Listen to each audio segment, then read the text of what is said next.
over 7 million different animals inhabit our planet.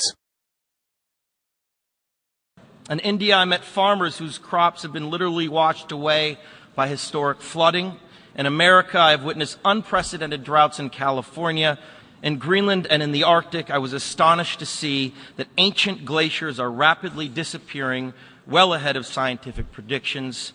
All that I have seen and learned on my journey has absolutely terrified me.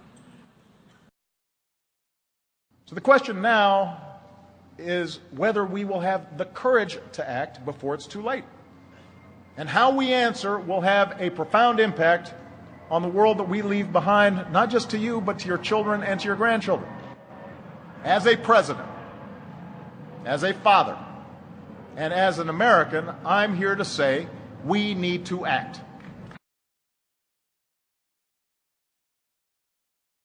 We choose to go to the moon. We choose to go to the moon in this decade and do the other things, not because they are easy, but because they are hard. It's one small step for man, one giant leap for mankind. All right, welcome to the All Creatures Podcast. This is Chris. And this is Jim Winepress again. Again, Jim! 3 weeks running, right? I am so happy to be back again. This is fantastic. Thank you for having me. No, it's good. It's going to be the Chris and Jim show, I think. Angie, I'll make sure she listens to this one. She better get back soon. No. It's really cool, actually. Because I do mix these and then I listen to them after, and it's been great having you, Jim. So thank you. You bring a lot to the podcast. And it's great to have friends that can step in when, one of us, I know I'm going to take a vacation here soon. So I'm going to throw it to Angie and make her, talk to you and do some news together. But thank you. Oh, it's been absolutely my pleasure. It has been fun recording with you, and it's a lot of fun, doing the research throughout the week, finding the stories I want to talk about. It's great all around. Yeah. So I'll always be here to help out whenever you need. Well, thanks. And yeah, you're right. It is because, when you really start paying attention to this, coming across your news feed, there are so many cool stories out there. It's crazy. It's just like, I wish we could do this for 5 hours because there's so much to talk about week in, week out. But, we each pick 3 really articles we want to bring to the attention of the listeners. Now, I'm going to say this week, Jim and I, we talked before we started recording. It's kind of the not sad news, not great news, but controversial news, right? That's yeah. So it's this week in controversial conservation. That's what the theme is. So we had some negative, then we went positive, and now we're talking, controversial stuff that are going to get people talking, which is good. Yes. So it is a crazy week, and we got some really good stories coming up. But first, I just want to open up with this. I literally just read this an hour ago, and I have to share it. And it's from Live Science, and the title is Honey Badger Takes on an Antelope, and It Doesn't Go Well. So, I know I sent you the link. Very appropriate headline. Yes. And I'm going to post this in the show notes. I'm going to see if I can use this picture, as the theme of the week, because it's a honey badger flying through the air. It is taking on a South African oryx. These tenacious, don't care about anything animals. Just, I'm laughing looking at this picture. The honey badger's flying. It ran off eventually, but it just kept going after this bull oryx. And I kind of should have warned the bull. Honey badgers can tear off the testicles. So I want to know what the reasoning, what was motivating that animal. Was it territory? Did it had offspring nearby it thought it was defending? Was it just really confident and wanted a big meal? Like, what was going on in that animal's head? I know. It is so funny. So somebody saw this honey badger taking on this oryx, and they got a bunch of images. It was Dick Theron. It was the Etosha National Park in South Africa. So anyways, it's a funny story. The pictures are hilarious. The honey badger ran off. It was fine. It survived. So it's just, I love these things. So it still makes me laugh. You gotta love them. And you and Angie, sorry to interrupt, you and Angie no. Covered honey badger earlier, right? Yeah, it's it's episode 10, Hijinks with the Honey Badger. By far one of my favorite episodes. They are just crazy, hilarious. Behavior is incredible. Their lives, how they survive in Africa is incredible. So I definitely, I've listened to that episode so many times. It's my go-to, and it's each week there's always something great about our episodes we do. Just this week with the Eastern Diamondback rattlesnake. If you haven't listened to it, listen to it. And then the interview with Dr. David Steen, he's amazing. So it's been a good week. All right. Well, let's jump into it. Story number 1, Jim. So this week making the rounds of the news is there was a young woman who had gone to Africa and paid to shoot and kill a giraffe. And so it made the rounds of social media. This woman posing with this beautiful, now dead animal that was kind of dark, right? The spots it was kind of a black giraffe, they were calling it. Mm-hmm. As they age, I guess some of the spots get darker. And, it's again another thing about trophy hunting.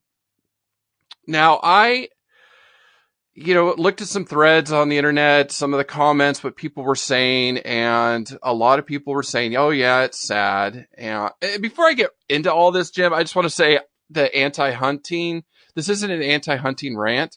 So even if our listeners do hunt, I understand it's your thing, it's your jam. I'm neutral on it. In all honesty, it's, people in my family hunt. I personally don't hunt, but I'm not passing judgment on you. If you've got your deer tags or birds, fishing, things like I do fish. So it's almost kind of similar.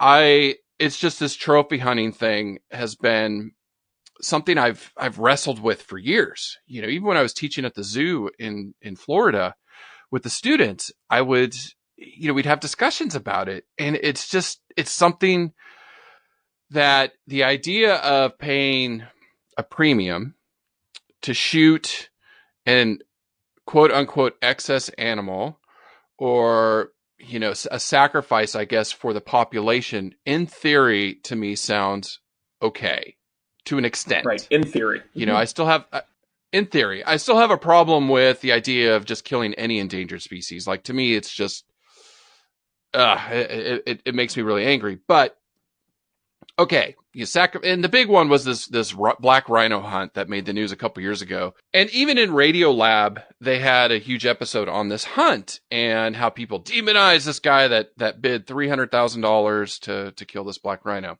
right? And they talked about, well, this money goes to help conserve all the other black rhinos in the park. So, Jim, I did a little digging, and I'm going to link this. It's a Facebook post. And again, on the internet, obviously, you have to be careful where you reference things.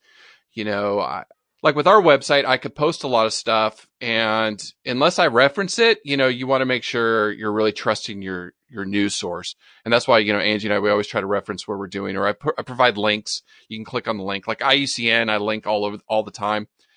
Wikipedia is actually decent these days. They've gotten much better, but again, you want to double check those resources. Anyways, this Facebook post is very well referenced. I believe it has over 40 references about trophy hunting. It's got actually 92 references, excuse me. So I'm going to link it, and it's really worth a read because it really talks about it opens up hunting versus ecotourism. Which one do you think's worth more to the animals or to the local economy? I don't know, Jim. What do you think? Which one? That's a great question. I would say ecotourism because I know it's not. Yeah. Cheap, so people spend good money to go out to places like Africa and to see those animals up close.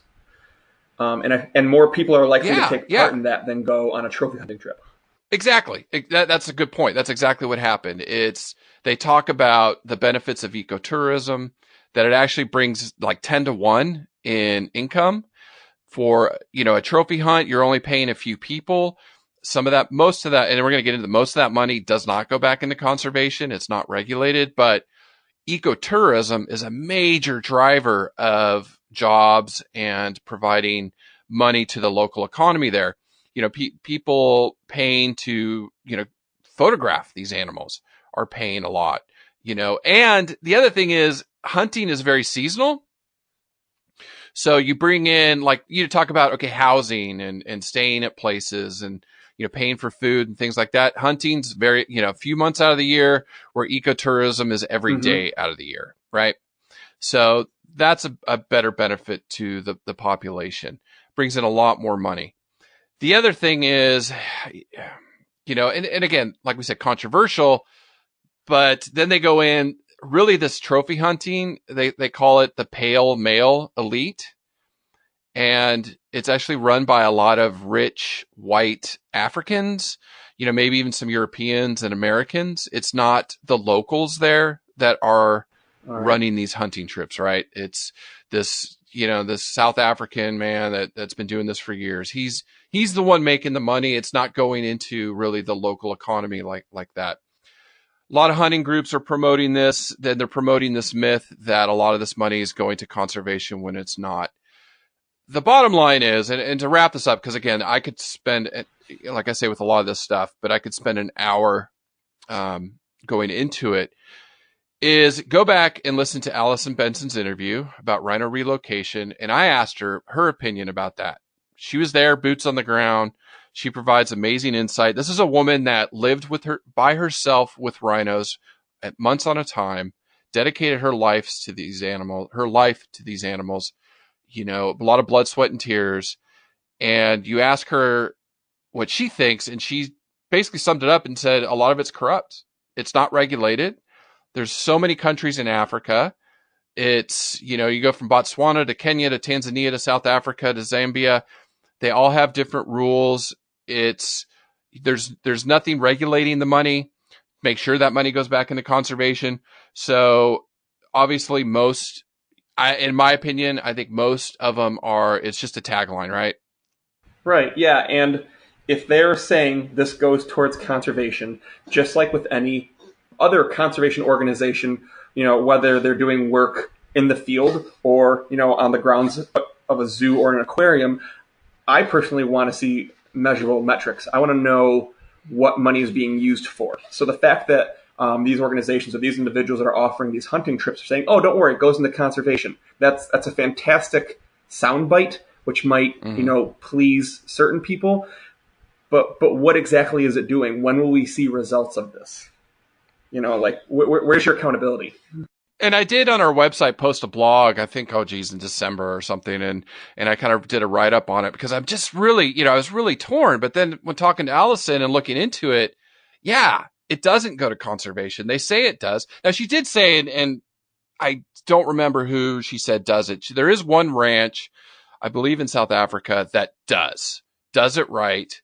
They do pour the money into conservation. They are very careful on the animals they hunt. So I can't say all 100% are corrupt. That's not true. There are ones that do it. But, so here's a question, Jim. As scientists, from a scientist perspective, we don't know the impacts. And one of the points this article makes is, let's go say, the hunter doesn't want to kill a male lion that's old and scraggly and ribby, dying, thin. They're not going to shoot that one, right? They're going to go for the most impressive one that they can find. They're not going to pay $50,000 to shoot a sick, dying animal, right? Right. The word trophy is there for a reason. Right. And you go and you kill this male lion. Now you most likely have a pride without its dad or father or protector. A new male comes in, and one of the things that happens with lions, and we'll cover this whenever we cover the species, is infanticide. The male lion kills off all the babies, right? So the females can come into heat quicker, and then he could spread his genetics because he only has like 1 to 2 years to raise his cubs and family. And we don't know the implications. There are noticing just in Tanzania, for example, that the tusks of elephants are either not growing tusks because the impressive ones have been killed, so those genes are out of the gene pool, or male lions are having less and less magnificent manes because the ones with magnificent manes are the ones that are being killed. So we're seeing genetic impacts, but we don't know long-term impacts on the health of these animals and their populations. So there's so many questions with trophy hunting. And my bottom line is, my personal opinion is we should never hunt an endangered species, period. They should be banned. That's what CITES is for. And to spread this myth that killing these animals is promoting conservation is bunk.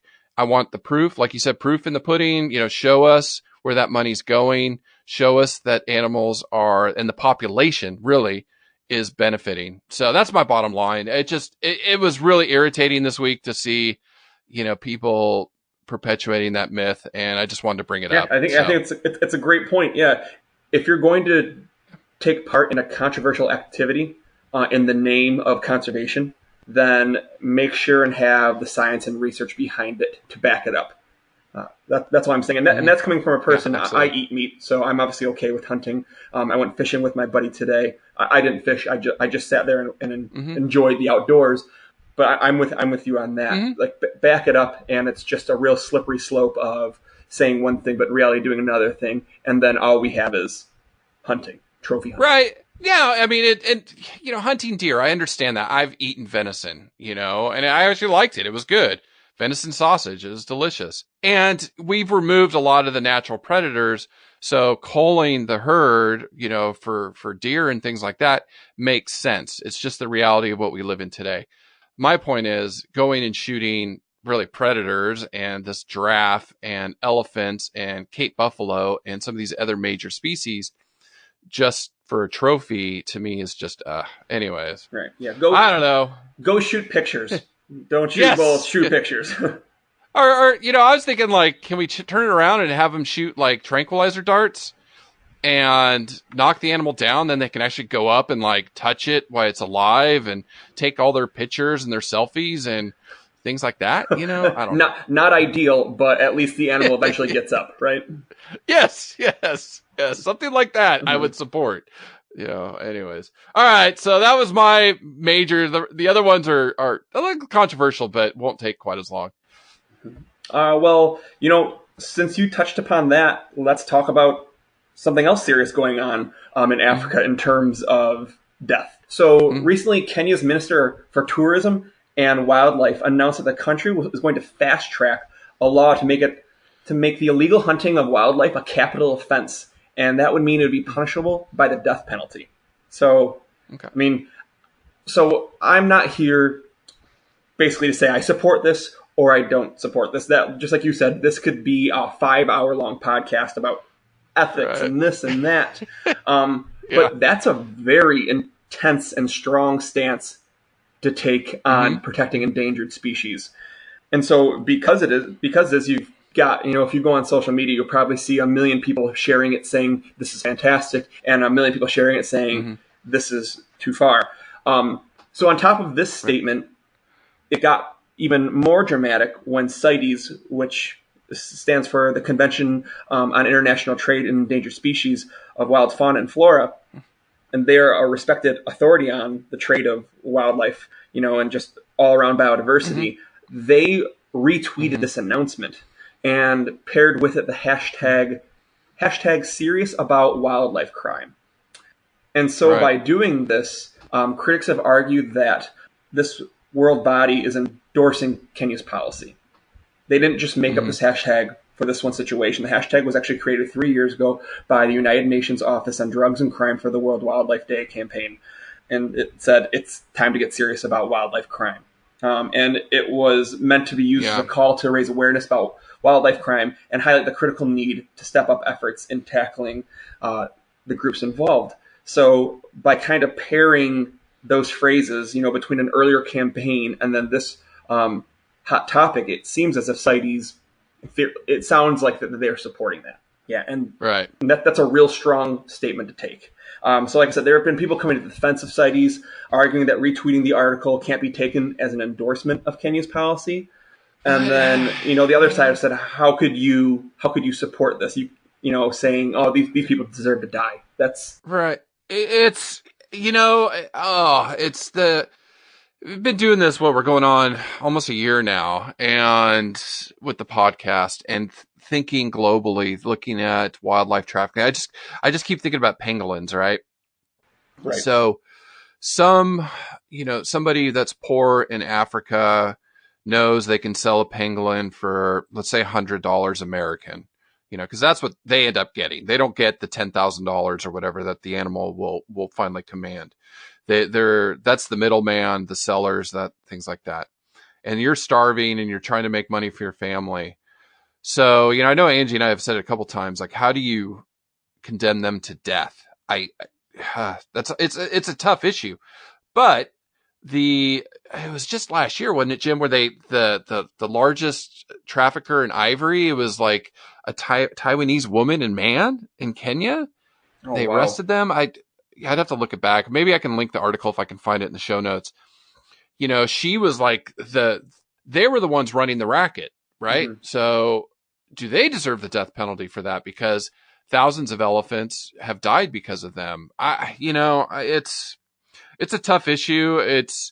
I like the hard stance, but on the other hand, I could see where people would be a little bit like, wow, okay, fighting fire with fire or whatever you're doing. But yeah, that's controversial for sure. Yeah, and thinking back to how we talk about poaching and poachers at the zoo I work at, a lot of people look at a poacher as, like some Disney supervillain who just takes mm-hmm. pleasure in hurting animals. Where, for the most part, if you dive into most poaching situations or unsustainable deforestation situations, the people who are doing that are doing it out of basic desperation, like you said, to feed their family and meet their basic needs, and take no pleasure when interviewed.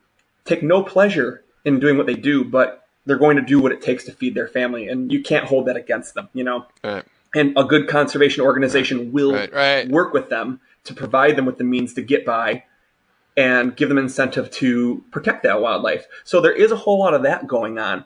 And not to oversimplify and say like, oh, there's this and that group, but then there are those poaching organizations, especially going on in Africa with rhino horn, with elephant tusks, that is just very well funded. They've got technology, they've got their plans, mm-hmm. and they're doing it for the sheer profit of it. Right. So, where do you draw that line? Right. And I just, one thing I follow too is Jane Goodall is her Roots and Shoots. I think that's one of the things that she's out there doing, is trying to help locals, and I follow them all over social media. So, shout out to them.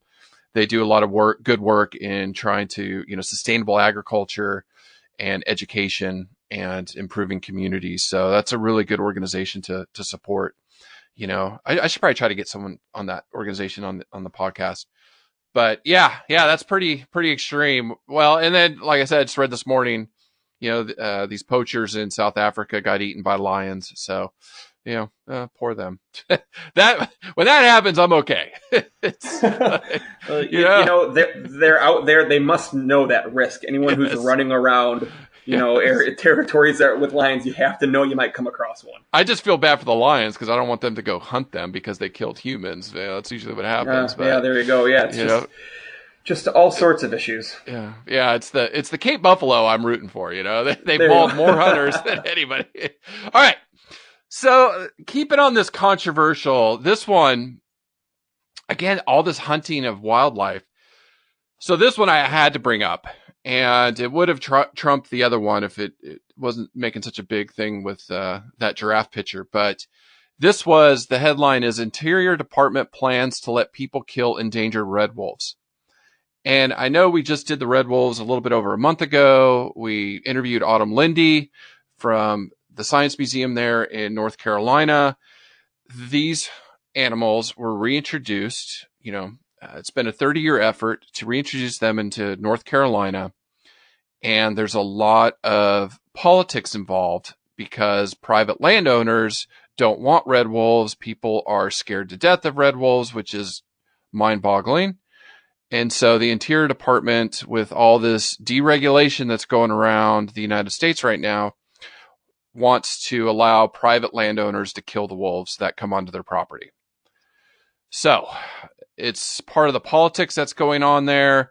Right now, the Alligator River National Wildlife Refuge has about 35 red wolves that roam a 5-county area. And it's the only place where they're safe right now. They said in the article they're talking about, and I know Autumn mentioned this and Angie and I mentioned this in the Red Wolf, the Last Howl of the Red Wolf episode. They're actually looking to relocate them somewhere else in the United States. But this is the most critically endangered, or what I think it is the most critically endangered mammal in the United States, and it doesn't get any press, any headlines. And now people they want to let them shoot them, which is just insane. It's insane. I'm sorry. This is just disgusting. When I think about, all the animals that are threatened by human conflict, human behavior, and any animals, that get a bad rep, I think of sharks and I think of wolves. That species just has so many negative reputations that are so unnecessary and inaccurate. I feel for the species, and I feel for all the people who are doing so much work to try to conserve them and spread accurate information. And that's just such a blowback for that species and all that work. Yeah. And I mean, it's like, the Fish and Wildlife Service is not, they're going back and forth. I know that's what, like with the interview with Autumn, there's just so many politics there and all these organizations suing each other. And I will say this, the Defenders of Wildlife, that organization we highlighted, they are leading the charge in trying to fight this.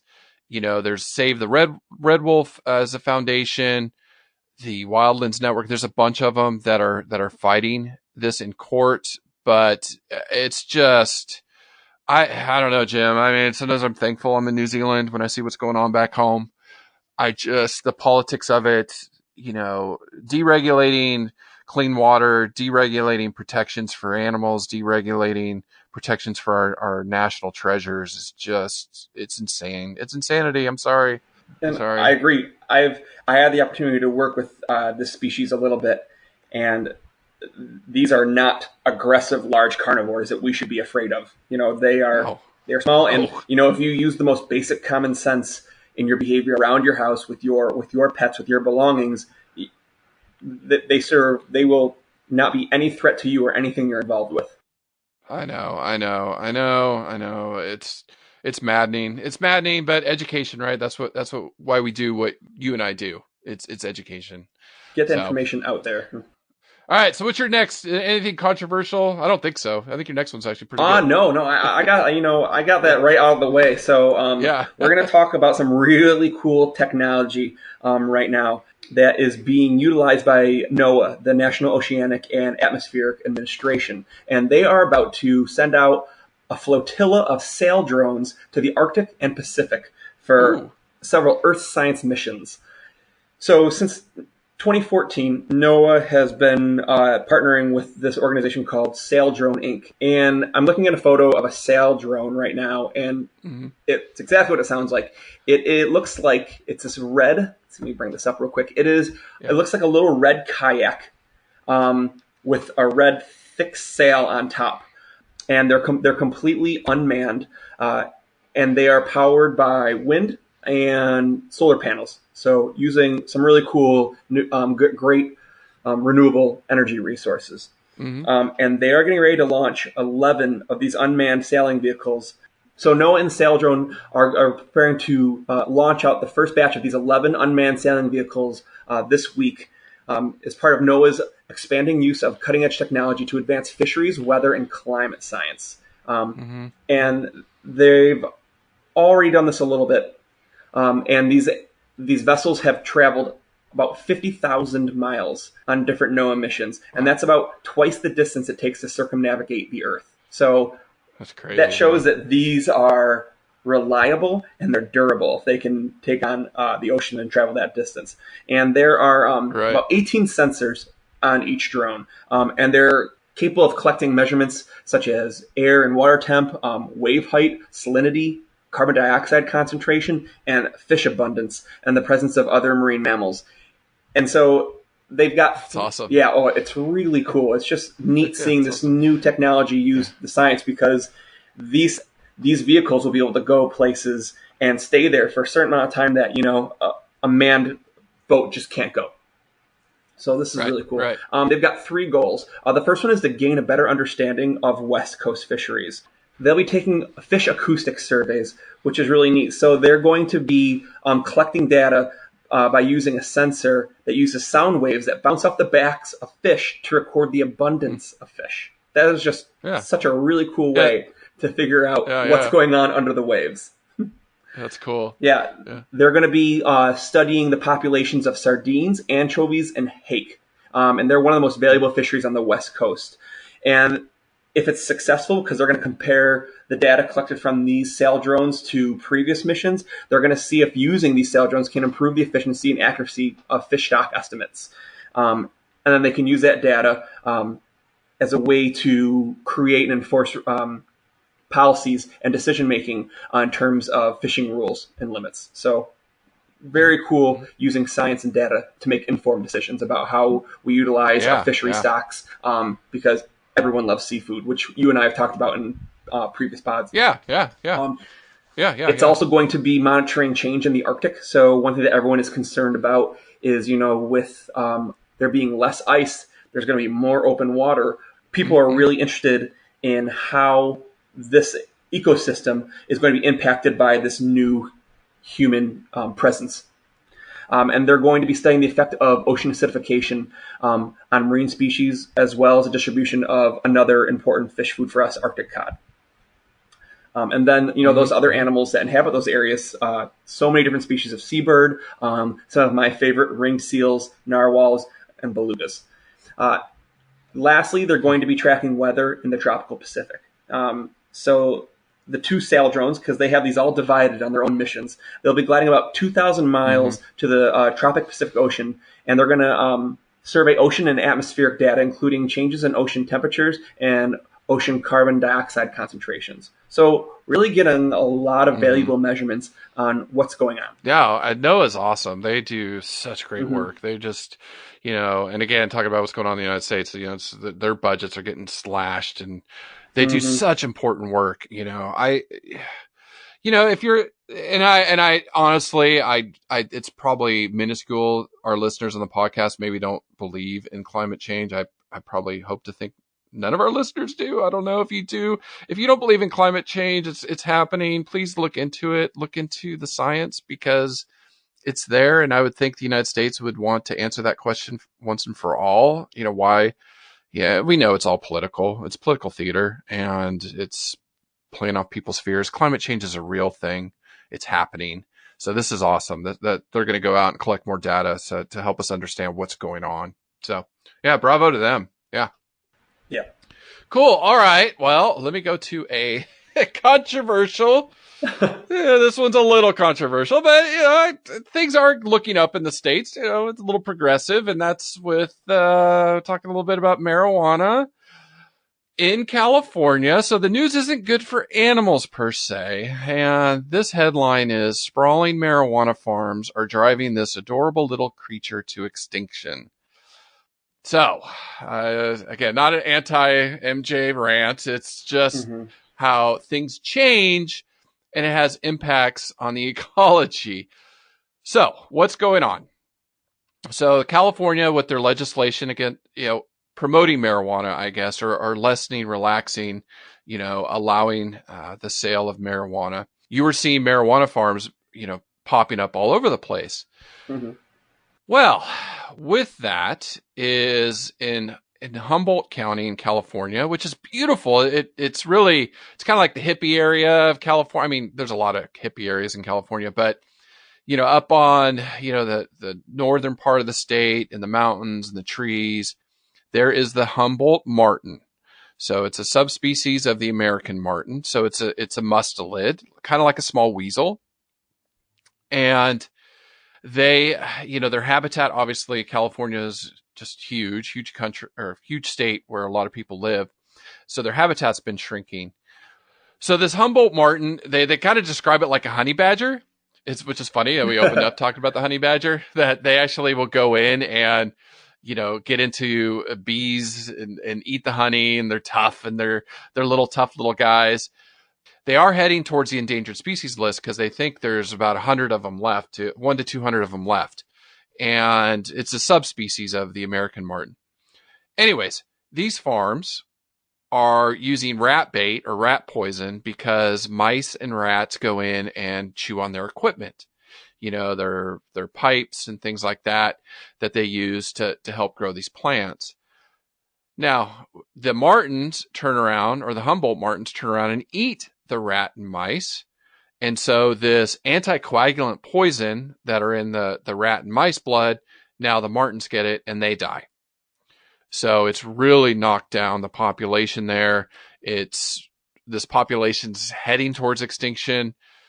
At least now it's getting a spotlight on it. The California Department of Fish and Wildlife are starting to work towards their saving them.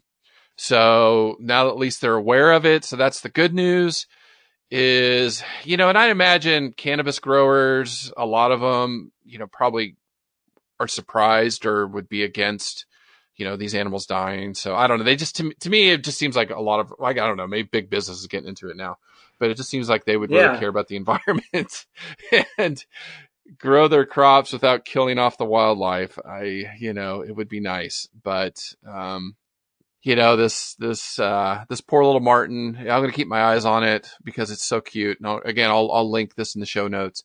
So people can read the article you bring themselves. up any topic regarding legal marijuana, and it's going to be a hot topic. People are going to have strong opinions about this, but honestly, This doesn't seem like a new situation. I mean, any type of food that becomes popular, like a new type of kale or, superfood where all of a sudden there's a market for it, people are going to start utilizing land to grow it, and they're going to want to keep pests away. So I feel like this isn't the first time something like this has happened, of pesticides, poisons, and other animals falling victim that aren't the intended animal for this. Yeah. And they're just trying to keep the rodents off their stuff. And unfortunately, it's like with the prairie dog. If you go back to the black-footed ferret episode we did, their story, it was poisoning of prairie dogs. The farmers and ranchers wanted to get rid of prairie dogs, and unfortunately, it almost drove the black-footed ferret to extinction.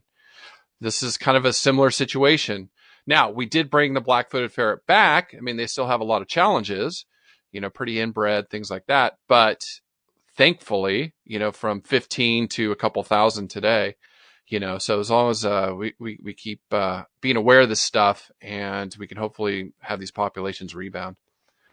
So just like with, hunting, there is a sustainable way to do that, and that is the same for pest control and pest management. There is an ethical and efficient way to do that in which the targeted species is affected, and there aren't any unnecessary casualties of other species being affected negatively. Yeah. All right. So what's the final story that you came up with today? All right. I'm really excited about this one. Utah's Hogle Zoo. This is a zoo I actually spent 4 years working out west in Salt Lake City, so it holds a very special place in my heart. They are home to two white rhinos, Princess, who is 39, and then George, who's 41. Now, and I remember this occurring when I was there. Every spring going into summer, Princess would get a little irritation, a little redness, a little swelling around her eyes from allergies, and then it was exaggerated a little bit just by pests, by flies flying around her. I remember treating it with cold water, just making sure that they were clean, fly spray, and all that. The zoo has been working for the last year to get a custom-made mask to cover her face and protect her two eyes from those flies, which is really going to help get that situation under control. And this is important just because zoos such as Hogle play such a significant role in public education, and they support conservation initiatives across the globe. And I know for a fact they do a lot with raising awareness and funds for rhino conservation. And going hand in hand with that, it's a zoo's responsibility to provide animal care for their animals to such an extent where the animals are experiencing a high degree of welfare. And this goes right into it. And definitely, how popular white rhinos are. They're a charismatic species. People want to see them. They recognize them. And they're really strong ambassadors for their wild counterparts. So the zoo partnered with A.A. Callister, which is a local business right in Utah, to make this mask. And they worked as well with Houseware Ireland, and work with a supplier in China to get the right pattern to fit this animal's face. And if you can't picture of how this is going to look, have you ever driven by a farm and seen those masks on those horses? Right. Yeah. So it looks just like that. Yep. Exactly. Yeah. So it looks like they're blindfolded, but they can see right through it. And so first with the challenge of getting that created, I know from my experience working with rhinos, because I worked with George, I trained with him for a little while, and it took me 3 months to get that animal to target. And to listeners who don't know what targeting is, you basically take a stick with a ball at the end, and you ask the animal to put their nose to it. It's a real simple tool, training tool, but it's a real important tool because it helps with body positioning and just communicating to the animal where you want them to go. It took him 3 months. So rhinos are never in a rush to learn anything new. Let's say that. No. Yeah. And they don't have the best eyesight, especially a 39-year-old animal. So it took almost a year to train this. And when you are training something like this, you take the full behavior and you break it down into small steps. And you train the animal step by step. You can get fancy and call it an approximation. But basically, it's just, going so far, we're successful. Okay, let's push it a little bit more, and we're successful until you have the full behavior complete. So you wanted to make sure that Princess was introduced to this face mask in a positive light. It was never scary. It was never adversive for her. And this took a long time, and the keepers would just show it to her, and then she'd be rewarded when she have a calm response to it. The keepers would move it around. The keepers would put it on their heads, basically just conveying to this animal, no matter what this mask is doing, where it is, it's a good thing when it's around. And they worked up to draping it over her, and then eventually to the point where they were able to get it on her. And like I said, reinforcing her the entire time, saying this is good, this is completely okay, making it a positive part of her life. And while they were successful at this, they also had to desensitize George to it as well, because seeing Princess in this face mask would be a big adjustment for him. So the training went for him as well, just to be comfortable with it. Yeah. And so I like that a lot. I obviously have an interest in animal care and in training. And like I said, maintaining a quality of life for all of our animals. And I just wanted to give a shout out to those keepers who worked so hard to train this animal for such an unusual but an important behavior. And great job. Yeah. No, I mean, I could just understanding just how to train a horse. It takes a long time to desensitize them. And these are animals that for thousands of years have been chosen for their calm demeanor. So you take a wild rhino and say, hey, I'm going to put this on your face. They're like, oh, no, you're not. Especially a rhino. All right, Jim. So my species of the week, this one was really cool that came across, and it's called and it kind of goes with the week this week we had with snakes. They found in India this shield tail snake, and this thing is really cool. So a new species of shield tail snake was described, and it is named Europeltis bupathi. And it's actually, it's really interesting. The student that found it, I think it's a graduate student, he named it after his late professor who passed away a few years ago in an accident. So they discovered this shield snake, and I just, again, like I talked about this week in snakes, there's 3,600 species of snake. This one is really unique looking. So again, I will post the photo on the show notes, but the shield, or what it makes it look like, is this special ring of scales around its tail. It's just bizarre. It's really cool looking animal. It's really unique. So this student has described a new species of shield snake. And again, it's cool. Good discovery this week. Very cool. Now, the species I'm going to talk about, like I said, the one that you described, that snake, is impressive for how it looks. Now, the one I'm going to talk about, the Swire's snailfish, I'm going to be honest, it's not that impressive looking. It's actually been described as a small tadpole-like fish measuring a little over 4 inches. Yeah. So physically, we're all beautiful on the inside, but on the outside, this fish isn't too noteworthy, but its physiology and where they found it is what makes it so incredible. Because this animal was located between depths of 22,000 and 26,000 feet. In the Western Pacific Mariana Trench. And it's the fact that this animal can survive that far down, it just blows my mind. I love reading about those deep sea ecosystems and how those animals and those ecosystems thrive. And the little kid in me absolutely loves that. I just think that's the craziest thing. Their scientific name is Pseudoloparis sware. And the only reason I can say that to all our listeners is because Chris talked me through it before we started recording. So I'm not even going to pretend as if I just sounded that out and got it right. So thank you, Chris. Quiet. It was named in honor of one of the officers of the HMS Challenger mission that discovered the Mariana Trench in 1875, which I think is pretty cool. And the research that led to this discovery is through the Smithsonian Institution and the United States National Museum of Natural History. So like I said, it's a small tadpole-like fish, pretty small, and large numbers of the species were attracted to the traps that they baited with mackerel. So that's how they were able to collect them and identify them.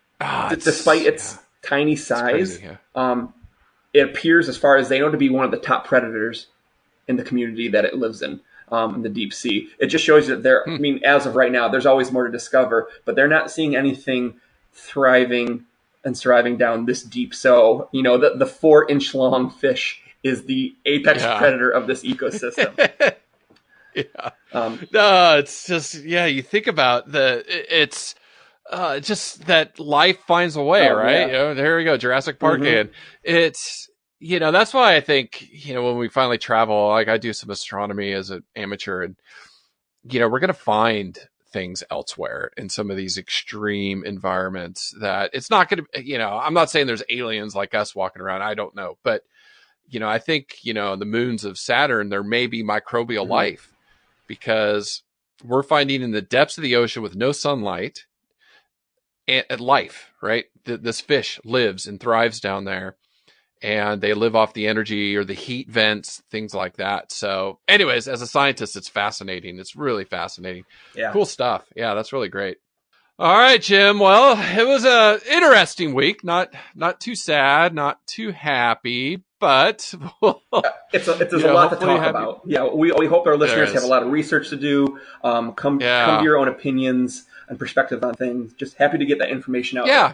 Yeah, and, you know, share on Facebook, you know, message us, let us know, you know, if you have different opinions about, you know, let me know. Like if hunting and conservation, if there really is money going to the animals and it's really benefiting, I want that data so I can spread the knowledge. That's all, you know, as much as I try not to let my personal opinions get into the show, I at least deal in facts, right? So, you know, I deal in data and information. Hopefully, you know, that's why we keep bringing this stuff. And, you know, thank you, Jim, again. Another great episode. You know, definitely going to have you back again as soon as we can. Fantastic. No, it's always great to contribute to this podcast. If I'm not preparing to speak with you on it, I'm listening to your episodes. So really looking forward to what you guys have coming, and I look forward to being on the show again. All right. Well, thanks. Take care. All right. You too.